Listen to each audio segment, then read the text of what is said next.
Bienvenidos a este emocionante vídeo sobre el capítulo 19 del Príncipe de Nicolás Maquiavelo. En este capítulo, Maquiavelo explora el tema de cómo un príncipe puede evitar ser odiado y despreciado por sus súbditos. Él sostiene que esto se puede evitar evitando ser considerado rapaz, usurpador, variable, ligero, afeminado, pusilánime e indeciso. En cambio, el príncipe debe reflejar grandeza, animosidad, gravedad y fuerza a través de sus acciones, y hacer que su juicio sea irrevocable. Este capítulo está lleno de valiosos consejos para cualquier gobernante. Así que prepárate para sumergirte en esta fascinante lectura. Para permitir que el mayor número posible de lectores acceda al contenido. Este vídeo también está disponible en los siguientes idiomas: inglés, español, italiano, francés y portugués.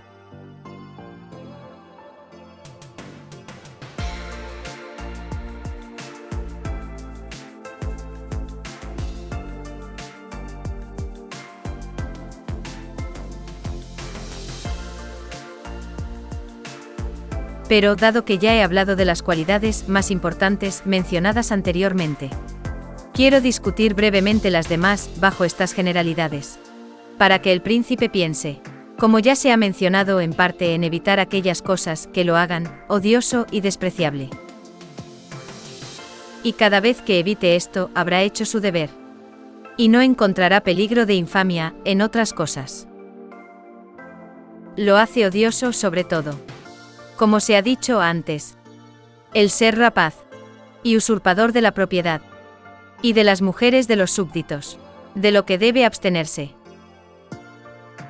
Y cada vez que no se quita ni la propiedad ni el honor de todos los hombres, ellos viven satisfechos. Y el único obstáculo es la ambición de pocos, que puede ser fácilmente frenada de muchas maneras. Lo hace despreciable el ser considerado variable, ligero, afeminado, pusilánime, indeciso. Un príncipe debe evitar esto como un escollo. Y debe hacer que sus acciones reflejen grandeza, animosidad, gravedad y fuerza. Y en cuanto a los manejos privados de los súbditos, debe asegurarse de que su juicio sea irrevocable. Y mantener la opinión de que nadie piense en engañarlo o manipularlo.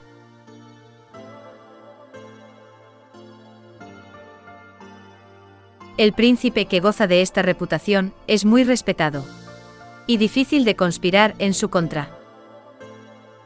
Es difícil atacarlo, siempre y cuando sea considerado excelente y respetado por sus súbditos. De hecho, un príncipe debe tener dos temores. Uno interno, con respecto a sus súbditos, y otro externo, con respecto a los poderosos extranjeros. Se defiende del segundo con buenas armas y buenos amigos. Si tiene buenas armas, también tendrá buenos amigos. Las cosas internas permanecerán estables cuando las externas lo sean, a menos que sean perturbadas por una conspiración. Y aunque las cosas externas pudieran moverse, si el príncipe ha sido ordenado y ha vivido como he descrito, y nunca se abandona, entonces podrá resistir a cada ataque, tal como lo hizo Nabide el espartano.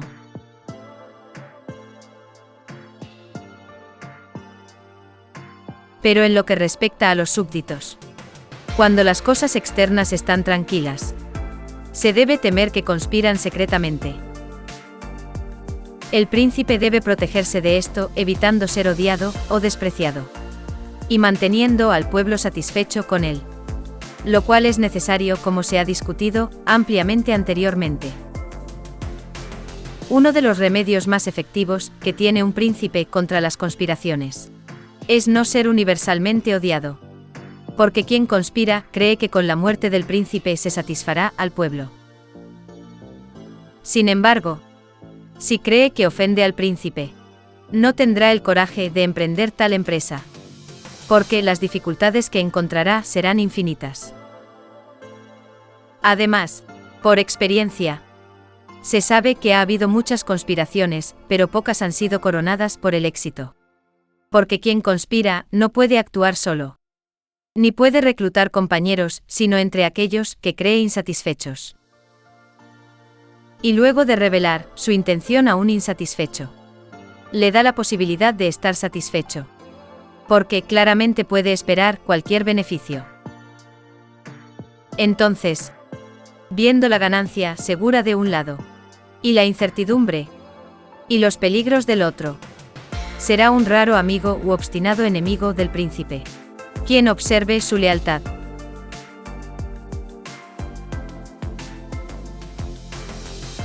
Para resumir el asunto, puedo decir que del lado de los conspiradores, solo hay miedo, celos y la preocupación por el castigo que los asusta.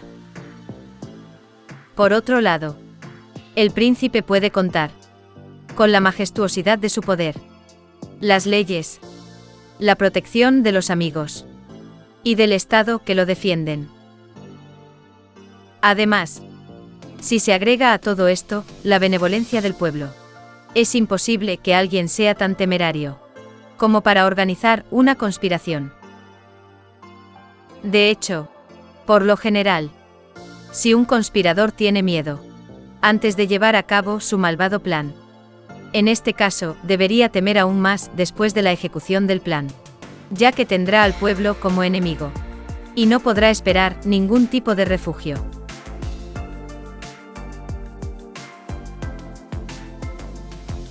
De este tema se podrían dar infinitos ejemplos, pero me conformaré con uno, que concierne a la memoria de nuestros padres.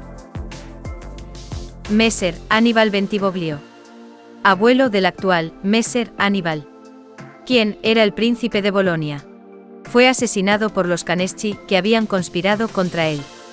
Y no quedó nadie más que Messer Giovanni, quien aún era un niño. Inmediatamente después del asesinato, el pueblo se levantó y mató a todos los Caneschi. Esto sucedió debido al afecto popular que la familia Bentivoglio tenía entre la gente de Bolonia. Era tan fuerte que, sin que hubiera alguien en Bolonia de la familia Bentivoglio capaz de gobernar el estado después de la muerte de Aníbal, los boloñeses fueron en busca de un Bentivoglio nacido en Florencia, y que hasta entonces había vivido como hijo de un herrero. Lo trajeron a Bolonia y lo nombraron gobernador de la ciudad, que fue gobernada por él, hasta que Messer Giovanni fue lo suficientemente mayor para tomar el control.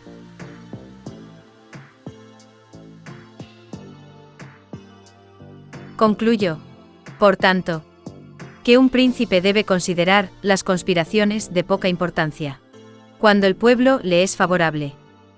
Pero cuando le es hostil, y lo odia, debe temer todo y a cualquiera.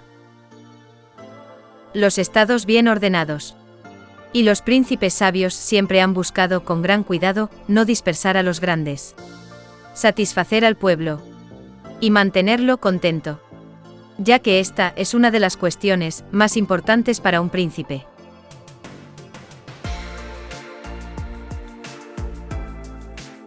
El reino mejor ordenado y gobernado en nuestros tiempos es el de Francia, donde se encuentran infinitas constituciones buenas, que garantizan la libertad y la seguridad del rey. La primera de estas constituciones es el Parlamento y su autoridad, porque aquellos que han gobernado ese reino, reconociendo la ambición de los poderosos y su insolente arrogancia, han juzgado necesario ponerles un freno que los corrija. Por otro lado, sabiendo que los grandes eran odiados por la mayoría, y basando su poder en el miedo, han querido asegurarse el apoyo del pueblo y de los grandes al mismo tiempo, sin hacer del rey el único garante de sus derechos. Por lo tanto, han constituido un tercer juez, que sin sufrir presiones del rey, juzgara a los grandes y protegiera a los más débiles. No hay mejor orden, ni más prudente, ni mayor garantía para la seguridad del rey y del reino. De ello se puede extraer otra importante lección. Los príncipes deben confiar los asuntos de carga a otros, y los de gracia a ellos mismos. En conclusión, un príncipe debe respetar a los grandes, pero no hacerse odiar por el pueblo.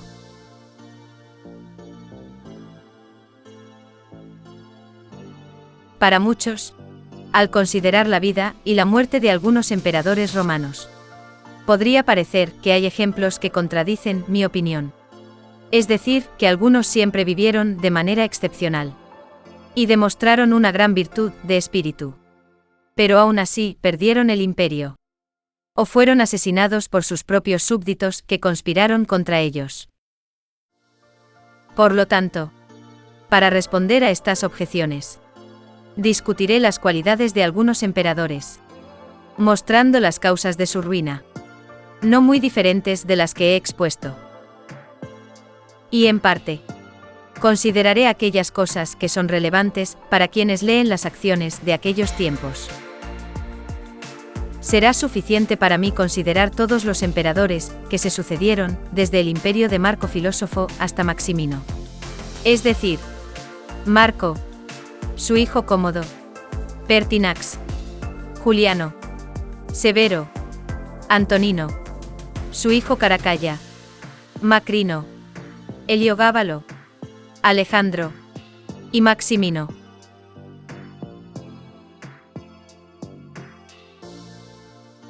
Es importante notar, en primer lugar, que mientras en los otros principados solo se debe hacer frente a la ambición de los grandes y la insolencia del pueblo, los emperadores romanos debían enfrentar una tercera dificultad: soportar la crueldad y la avaricia de los soldados. Esto era tan difícil que a menudo llevaba a la ruina a muchos, ya que era difícil satisfacer tanto a los soldados como al pueblo. Los pueblos amaban la paz, y por lo tanto amaban a los príncipes modestos, mientras que los soldados amaban a un príncipe con espíritu militar, y que fuera insolente, cruel y avaro. Estas cosas querían que el príncipe las ejerciera sobre los pueblos, para poder tener un doble salario, y para desahogar su avaricia y crueldad.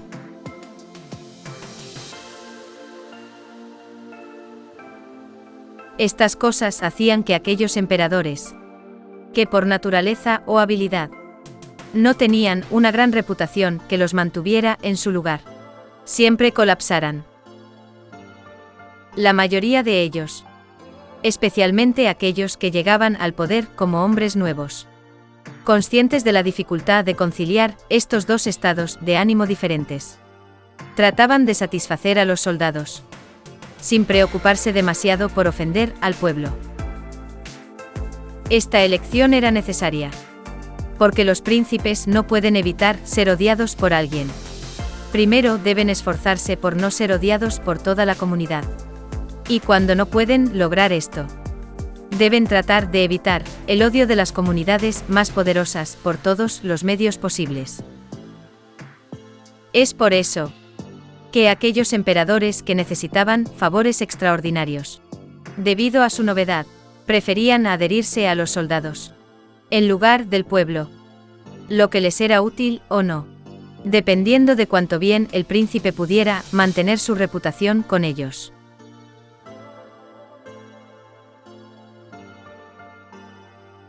De estas causas, mencionadas anteriormente, surgió que Marco, Pertinax y Alejandro, siendo todos de vida modesta, amantes de la justicia, enemigos de la crueldad, humanos, benignos, tuvieron todos excepto Marco un triste destino. Marco solo vivió y murió muy honrado. Porque llegó al imperio por herencia. Y no tuvo que reconocerlo, ni a los soldados, ni al pueblo. Además, acompañado de muchas virtudes que lo hacían venerado. Mantuvo siempre mientras vivió su orden. Y su dominio sin ser nunca, ni odiado, ni despreciado. Pero Pertinax, creado emperador en contra de la voluntad de los soldados, que estaban acostumbrados a vivir licenciosamente bajo cómodo. Y no podían soportar el estilo de vida honesto, al que Pertinax quería devolverlos. Suscitó odio. Y sumando el desprecio por su vejez, arruinó al principio de su reinado.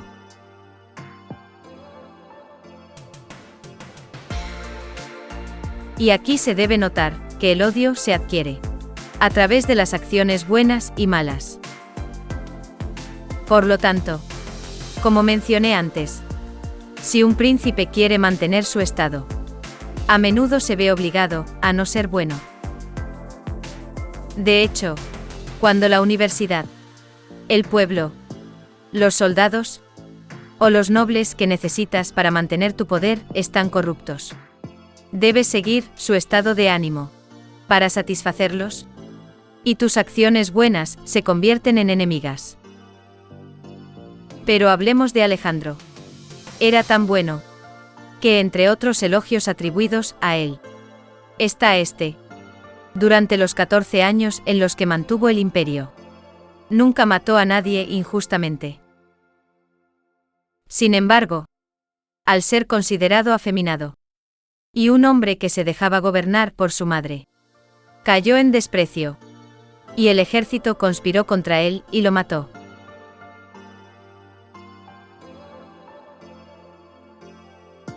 Hablando ahora en sentido contrario, sobre las cualidades de Cómodo, Severo, Antonino Caracalla y Maximino, los encontrarás extremadamente crueles y avaros. Para complacer a los soldados, no perdonaron ninguna forma de abuso que pudiera ser cometida contra la población. Todos ellos, excepto Severo, tuvieron un destino triste. De hecho, Severo tenía una virtud tan grande, que manteniendo a los soldados como amigos, podía seguir reinando felizmente, incluso si la población estaba cargada por sus decisiones. Porque estas virtudes lo hacían tan admirado por los soldados y la población, que estos últimos se quedaban de alguna manera atónitos y asombrados, mientras que los demás lo respetaban y se consideraban satisfechos. Y como las acciones de este hombre fueron grandiosas y notables en un príncipe nuevo, quiero mostrar brevemente cuánto bien supo utilizar la fuerza y la ferocidad, que he dicho anteriormente que son necesarias para que un príncipe las imite.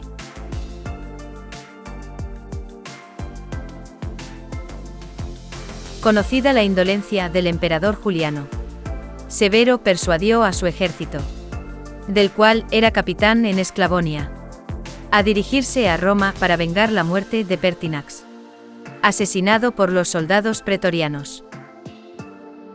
Y bajo esta cobertura, sin mostrar aspirar al imperio, movió el ejército contra Roma, y ya se encontraba en Italia antes de que su partida fuera conocida.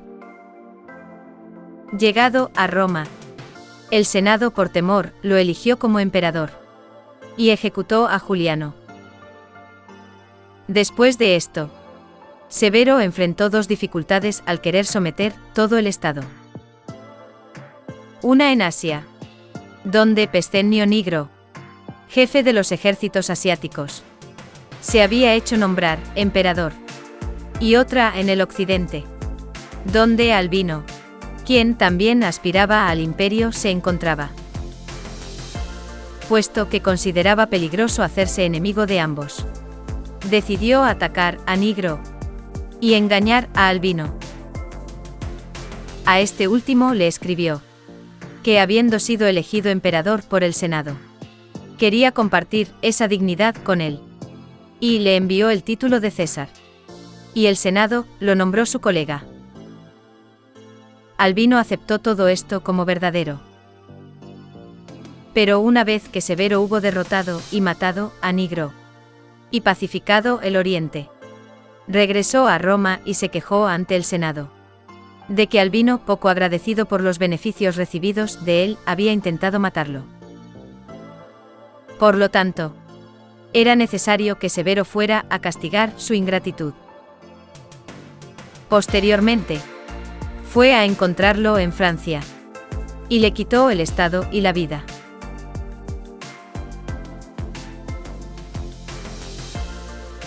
Quien examine cuidadosamente las acciones de este hombre, lo encontrará como un león feroz y un zorro astuto.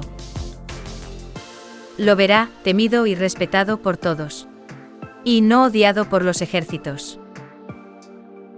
No es sorprendente que, siendo un hombre nuevo, haya podido mantener tal imperio, ya que su gran reputación siempre lo ha defendido del odio que el pueblo podría tener por sus saqueos. Pero su hijo Antonino, a su vez, tenía excelentes cualidades que lo hacían maravilloso a los ojos de la gente y querido por los soldados. Era un hombre militar, resistente a cualquier fatiga. Despreciaba toda comida exquisita y cualquier otra comodidad. Esto lo hizo amado por todos los ejércitos. Sin embargo, su ferocidad y crueldad eran tales y tan inauditas que, después de muchas matanzas individuales, había hecho matar a gran parte de la población de Roma y toda la de Alejandría. Así se volvió odioso para todo el mundo y comenzó a ser temido, incluso por aquellos que estaban cerca de él, tanto que fue asesinado por un centurión en medio de su ejército.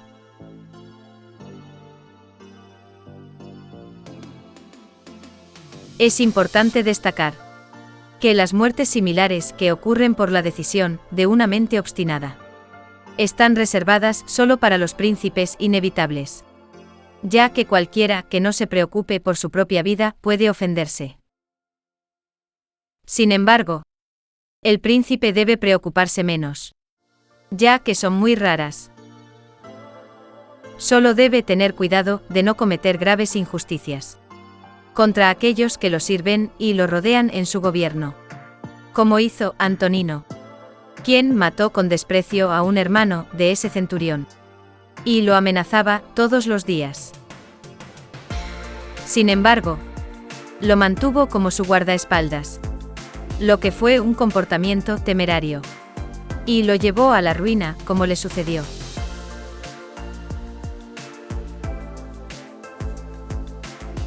Pero vayamos a Cómodo, a quien le resultaba fácil mantener el imperio, ya que tenía derecho hereditario al ser hijo de Marco, y le habría bastado seguir los pasos de su padre para satisfacer tanto a los pueblos como a los soldados. Pero al ser cruel y bestial, para poder ejercer su rapacidad sobre los pueblos, se dedicó a entretener a los ejércitos y hacerlos licenciosos. Por otro lado, al no mantener su dignidad, a menudo bajaba a los teatros para luchar con los gladiadores, y hacía otras cosas viles y poco dignas de la majestad imperial, convirtiéndose así en un objeto de desprecio para los soldados. Y como era odiado por unos y despreciado por otros, fue conspirado en su contra y asesinado.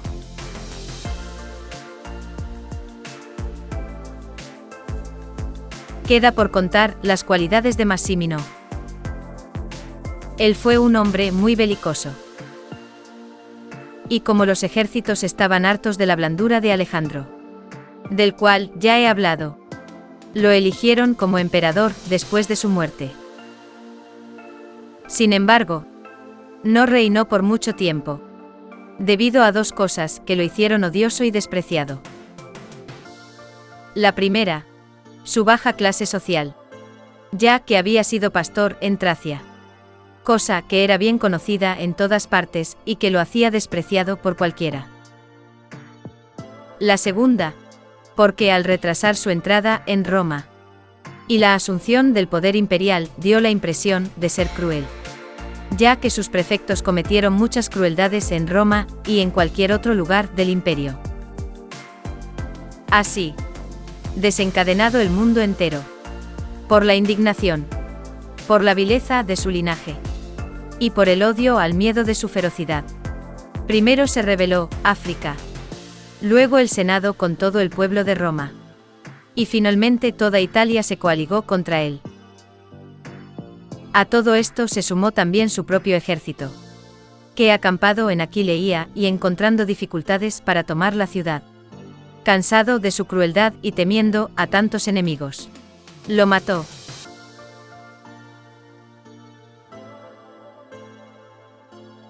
No tengo la intención de discutir, ni de Heliogábalo, ni de Macrino, ni de Juliano, quienes, estando completamente concentrados en el ejército, se apagan pronto. Llegaré a la conclusión de este discurso.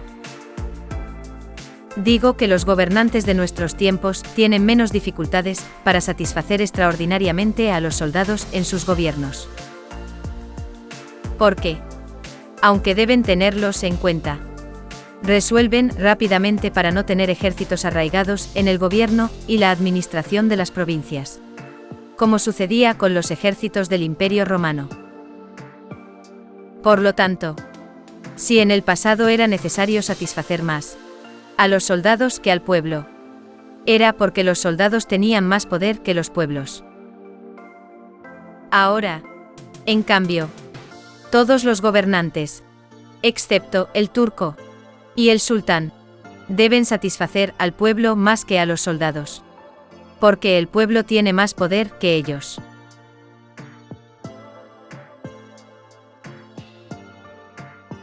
Excepto el turco, quien siempre tiene alrededor de él 12.000 infantes y 15.000 caballeros, de los cuales depende la seguridad y la fuerza de su reino. Todos los demás príncipes deben mantener a los soldados como amigos, sin prestar atención a nada más. Por ejemplo, el reino del sultán está completamente en manos de los soldados, y por lo tanto él también debe mantener su amistad, sin prestar atención a la voluntad del pueblo. Es importante destacar que el estado del sultán es diferente a todos los demás principados, ya que es similar al pontificado cristiano, que no puede ser llamado ni principado hereditario, ni principado nuevo, porque los hijos del príncipe anciano no heredan el poder, sino que cualquier persona que sea elegida para ese puesto por aquellos que tienen autoridad. Y como este orden es antiguo, no puede ser llamado un principado nuevo, porque no hay las dificultades típicas de los nuevos principados, ya que aunque el príncipe sea nuevo, las órdenes del Estado son antiguas y están dispuestas a recibirlo, como si fuera su señor hereditario.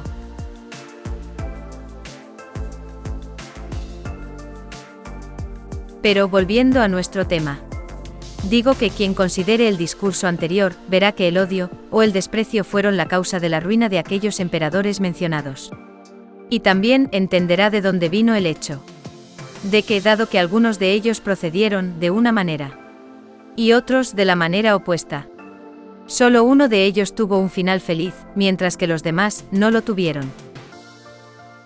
De hecho, para Petinox y Alejandro, que eran nuevos príncipes, era inútil y perjudicial tratar de imitar a Marco, que estaba en el poder por sucesión hereditaria. Y de manera similar, era peligroso para Caracalla, Cómodo y Maximino tratar de imitar a Severo, ya que no tenían la suficiente virtud para seguir sus pasos. Por lo tanto, un nuevo príncipe en un nuevo principado no puede imitar las acciones de Marco, ni es necesario seguir las de Severo. Pero debe tomar de Severo aquellas partes que son necesarias para establecer su estado, y de Marco aquellas que son apropiadas y gloriosas, para preservar un estado que ya está establecido y seguro.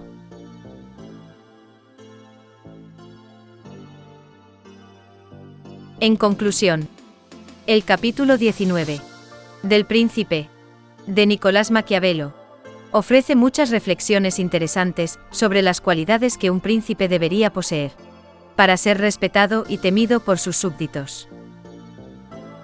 Maquiavelo destaca la importancia de evitar comportamientos que podrían hacerlo odioso o despreciable a los ojos del pueblo, como ser un usurpador o un ambiguo.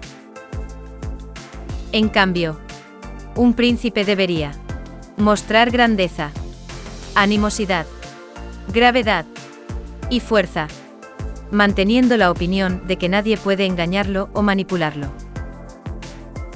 Este capítulo sigue siendo una fuente de discusión y reflexión en la actualidad, invitándonos a cuestionar las cualidades de un buen líder y la naturaleza del poder. Este vídeo está disponible en inglés, español, italiano, francés y portugués.